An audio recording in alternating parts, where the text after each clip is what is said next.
Buenos dias, Gunners Collective. Back at it, you already know. On my Bruce Lee shit. Ba-da-ba-ba-ba-ba-ba. Orale.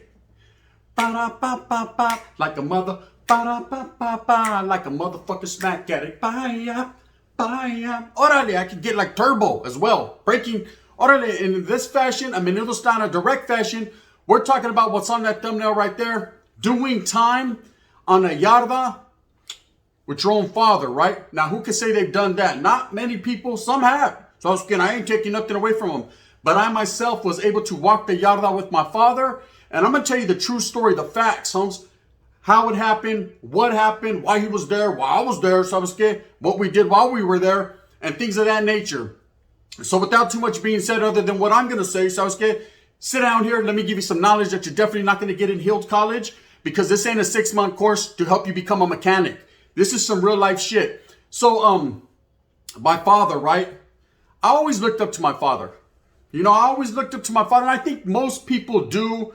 You know, no matter what type of character my father was. And he wasn't in my life totally like that. He was in prison more than he was in my life. But, ¿sabes qué? Growing up the way I did and striving the way I was for the Norte and for being a gang member, my father and his get down was inspiring to me. ¿Sabes qué? He didn't teach me morals. He didn't teach me values. My jefita did all that. But what he taught me is thuggish, rugged shit. He taught me how to not give a fuck. That no give a fuck attitude. That be a straight gangster mentality. To be a real one. Okay, this is something that he instilled in me as well as my tío. But at the same time, I took it for what it was. It was some type of clutch. And at least I was getting something from my father. Even if it was at a distance, I was gaining it, right? I was gaining and not losing. And so sometimes it's good unless you're a gorda. Then you're trying to lose and not gain. But that's on you. Anyway, so trip out. My father was always a cutthroat, right? I knew growing up I would hear stories about things that he'd done, things that we can't speak on, things that we shouldn't speak on. But at the same time, I was in awe. Every time that he would get out of prison, he would come around. At this time, him and my mother were distant from each other. I loved my father. You know, I love my father. I can remember the last day when him and my mother finally split up. So I was scared. He went to prison. It was over. It was a done dealio. That was it. She wasn't feeling him no more. So I was scared. Hey, the thrill was gone. The thrill was gone, baby. The thrill was gone, right? Their relationship had come to a dead end. A dead end, and that was that. But I remember the last day my dad leaving the house, and I was a pretty sad kid, you know. Anyone that I think sees their parents split up, or one father goes that way, or even the mother goes that way. So I was scared. He's the dick in the middle, and he's not feeling it. Okay, so I was scared, but I still was at attention. But I knew what time it was. I knew that, and I was smart enough to know that relationships just don't work out. My mom tried for the benefit of her kids, but at the same time, my dad was like, fuck that. I like cocaine, right? And he was gone. Anyways, that was that, and it was what it was. But that did not stop his criminal activity, and that definitely didn't stop mine. We continued on the path that we were on, and ultimately we did end up on the same yarda, Jamestown, stand up, right? So what happened was my father actually got involved in a home invasion case, and he picked up 10 fucking balas, 10 years, 10 hot ones. That's what he got. And he was involved in so much more. I mean, I remember stories being told, my family telling me stories about my dad was one of the first people to escape from Laird Park in Modesto, Stanislaus County road camp. Sabes que the vato fucking swam through the San Joaquin River, tumbled, fucking fought with banditos, rode a snorting mountain lion, orderly like mi familia, to eventually he ended up in Grayson, California, hiding out at one of my tío's pads. And of course, he was on the run. I don't ever remember my dad not being on the run. He was the kind of vato would get out of prison day one. You want to settle the score? See me at the door. No parole officer, no more. He was going on the run. He was going to abscond. He wasn't checking into nada. And nada was checking into him. That's just the way he played it. So I can't be mad at him. But at the same time, seeing this as a young kid from a distance, I wanted to be just like him. Fuck court. I ain't going to court. Sasuke's court day.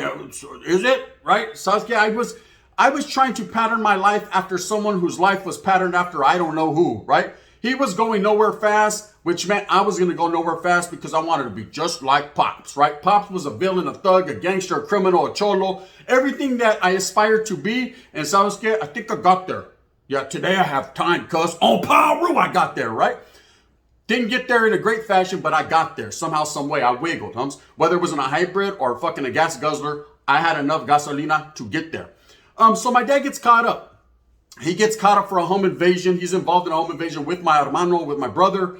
And it's a pretty big case, right? Of course, my brother, you guys all know the deal, man. He's facing 294 years. You see that thing that just went by? I think that's an orb or something. Anyways, my brother, so my dad's right here with me. I'm going to tell you why. So fucking my brother ends up catching, he was facing 294 years. He ends up catching 27 with the strizite, right? And my dad's right behind him being the driver of the vehicle, allegedly. You know what I mean? With the clown mask on, they all float down here. He ends up catching his little 10-piece extra crispy with a side order of sucker sauce, right? Popeye was boom bangling that day.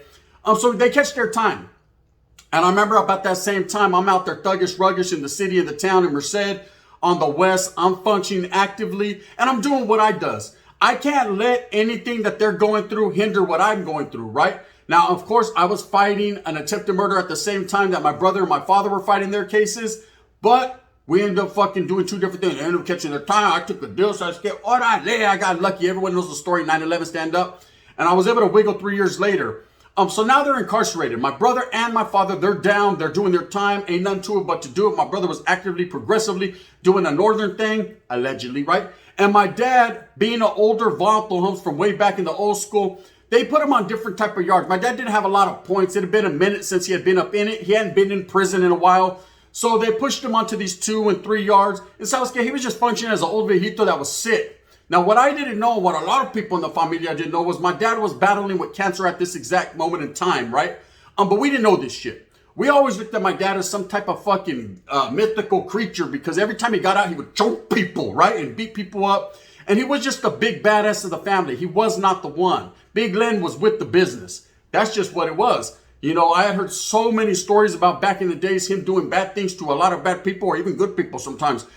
That I didn't know what to believe, but at the same time, I knew there was some merit and some truth to it because the vato was a crazy vato, right? Anyways, so I find myself incarcerated as well in the California Department of Corrections. And my jefito was the last thing on my mind. You got to understand, I went through my whole California Youth Authority days without speaking to my dad. My dad never wrote me a letter, Sasuke never sent me no cantina, no money for cantina. Shit, the vato couldn't even, hey, he didn't even have a pinche job, right? So he couldn't send anything to me.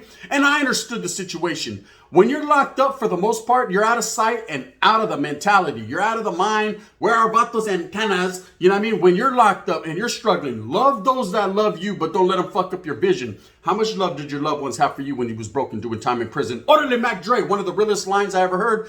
And it's a fact. It's actual and factual because you get incarcerated, you're locked up, and everyone forgets about you. So I was like, fuck it, Holmes, chestone, you got him pressed on, up and out and in. It's time to do some burpees, some push-ups, oh my, and struggle and strive as the motherfucking gang member you choose to be, right? Period. So anyways, I'm doing my own thing. He's doing his own thing, out of sight, out of mind. I forgot I even had a jefito at that point in time. I knew someone made me, but I can't call, to what degree of making me, I can't call it. So I get a letra.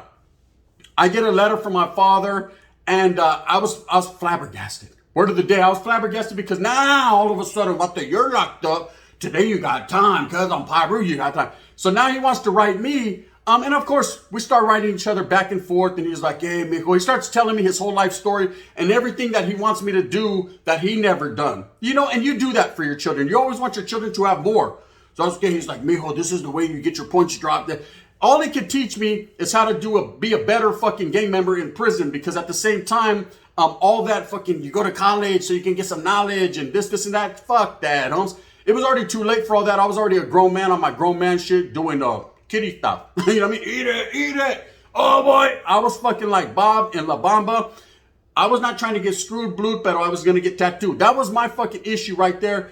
And he's trying to give me the clecha, so I can't knock him for giving me the game. Now, he ends up getting transferred because of a medical leave or something medical going on with them to Jamestown. I guess at that time they had a better hospital or something to facilitate what he had going on.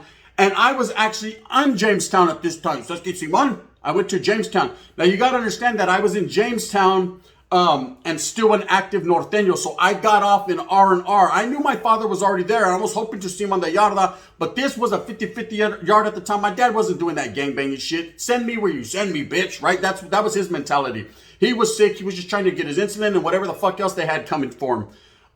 And I got off in R&R with the homeboy from Delano. I already said Mr. Jack Flores, rest in peace. You know what I mean? I can't hate on the motherfucker. But I got off right there in R&R on him because I wasn't trying to stay on that bad yard. And at the same time, I was doing what I had to do as a norteño. Plain and simple, period. I got off. Hung. I don't know what kind of hands those are, but I did it in a motherfucking real fashion. Not a 6ix9ine fashion. Anyways, on we go. So I dip on out of there. They put me in the oil. Of course, they transfer me from there to Corco, right? So now I'm in Corco and I'm doing my thug dizzle or whatever entails being an active norteño gang member at that time. Eventually, I end up paroling. I get out. So I get me an old lady, Arby's. I feel like Arby's that night. Bang, beep, boop, boop, boop. I have another child, right? What's new? Same old criminal mentality, same old criminal activities. I'm out there functioning with the homeboys, pushing that agenda, rocking that good rhyme homes, and handling my business like a norteño should. You know what I mean? Did I have a Mongolian on Tom Pole at this time? Charlie. I had been cutting, right? So for that individual that left the DM the other day talking about, bitch, I remember when you paroled, you didn't have no fucking Mongolian. Why are you lying to these people? That was 10 years later, but also, remember, I keep paroling. You know what I mean? It's not my first motherfucking rodeo. Bang, bang. Anyways, so I get caught up in the mix. And I find myself back in prison, right?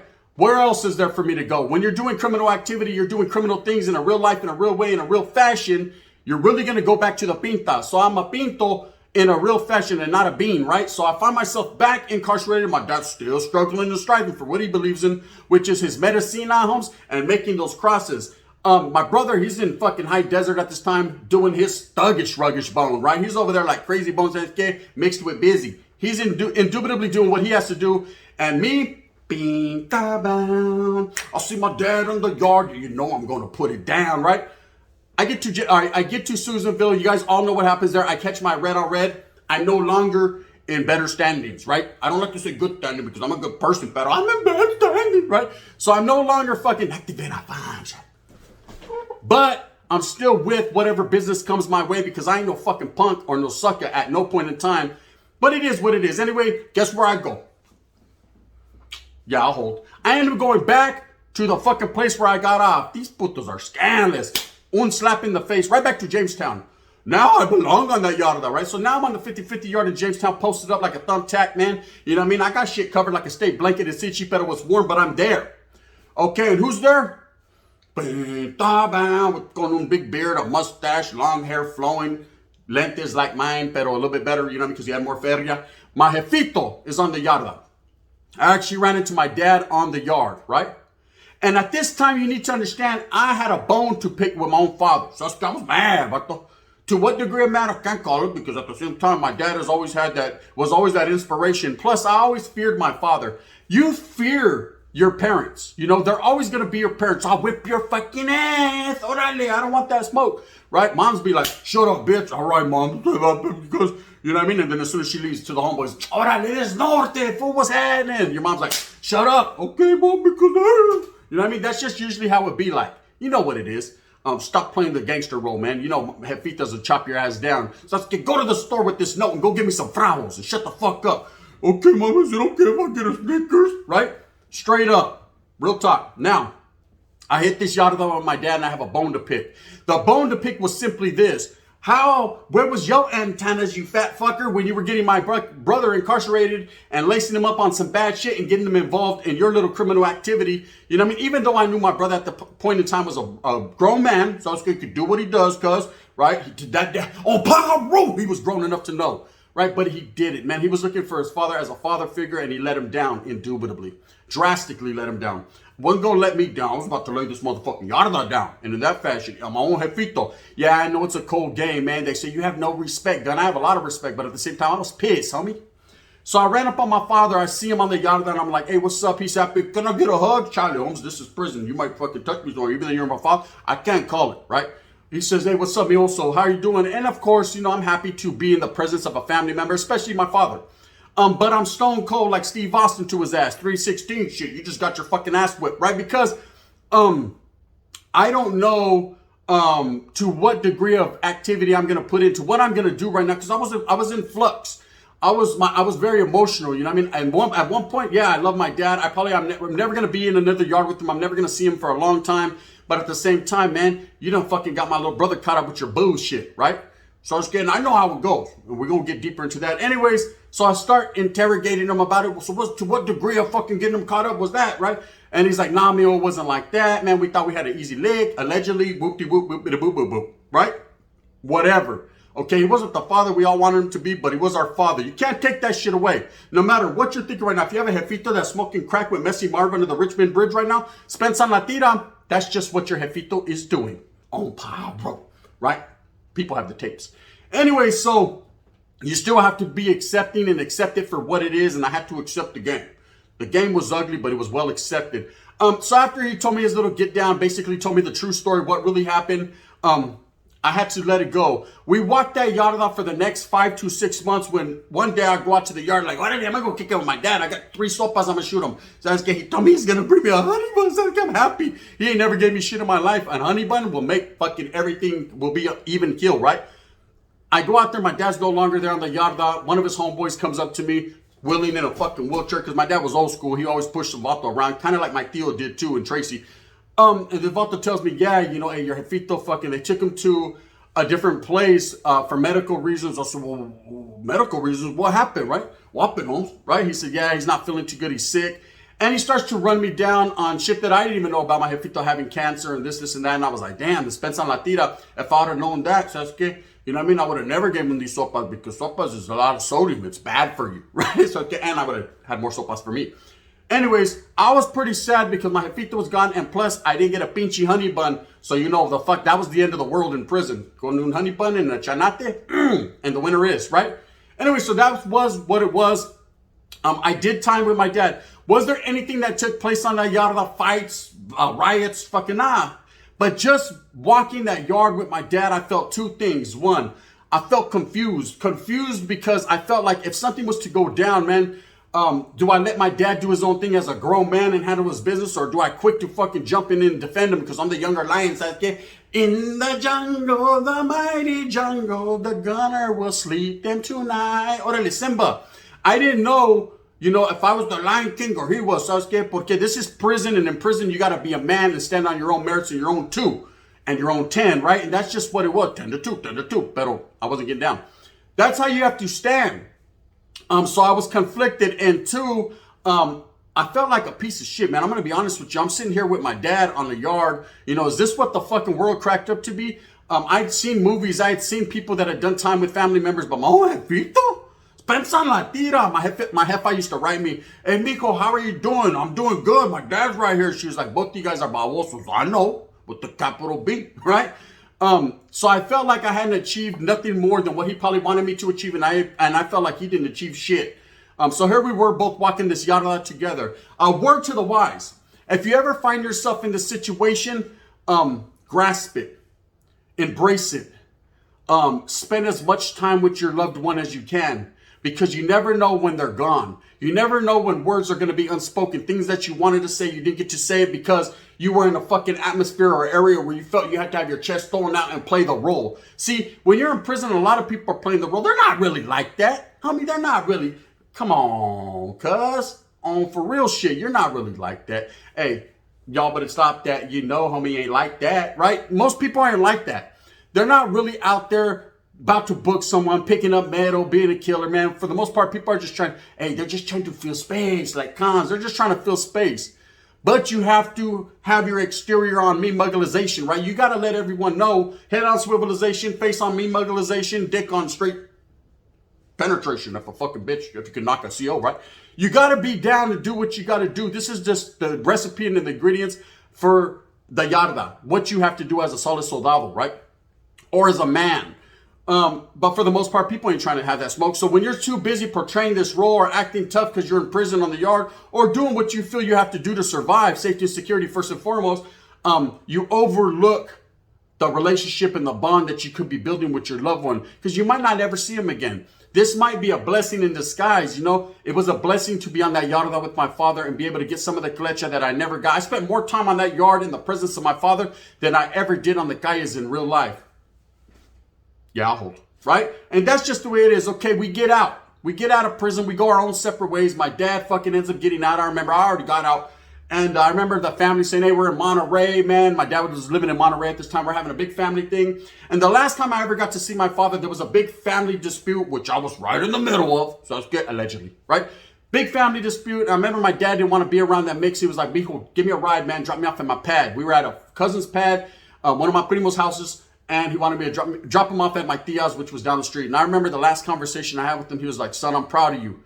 Keep doing what you does, right? And I said, man, I'm going to do what I do. I said, and that's just what it was. That was the last words I ever told my dad. I'm going to do what I do. I just say yes. You know what I mean? I'm just saying that now for the unity. But I said, I'm going to do what I do. And no I love yous, no orale. We both were fucking too gangster, right, to say these words. But I knew he felt it, and I felt it as well. So that was just a story. You know, subsequently, since then, my father has passed away. I've told the story on that. I got a phone call late one night. Hey, you know, your jefito's doing baddies in the hospital. Is that right? He was always in the hospital, so I thought it was just another one of his fucking movidas, right? To get in there and fucking probably knock one of the fucking nurses so he can go in her house and take everything she had. This was just the moves he made, allegedly, right? And he ends up passing away, man. And, you know, the shit got ugly before it got pretty. Every day I think about my father, and I think about what could have, should have, and would have been if we were able to have a better relationship. But at the same time, I don't blame him for being the man he was, man. He was just a motherfucking cholo, a gangster from the streets. He didn't know better, so he didn't do better, right? Does that make sense? Knew better? No, know better. Anyways, it is what the fuck it is. With that being said, man, I hope that you move fast with a purpose. This is just one of the stories of my life. I hope that you go out there and you get everything that you have coming to you. Remember, at the end of the day, build that bond, build that relationship with your jefito and your jefita, because you never know when they're gone too soon or when you're gone. So nowadays, you go to Sacramento, you'll be gone. You know what I mean? Bang, bang. And in that fashion, if you like these stories, please hit the like and subscribe. That thumbs up. If not, you can hit that thumbs down. It's okay. Heavy is the head that wears the crown. I'm going to continue to strive, struggle for what I truly believe in, which is the unity of all people and raza. And let's take care of one another. Reach one. That's just so you could teach one. Teach one what? I don't know, bitch. Teach them that a torta's fat and that she'll give up the bajatangas. Órale, wangala. Bang. And in that fashion, the gun. Biggity bang bang.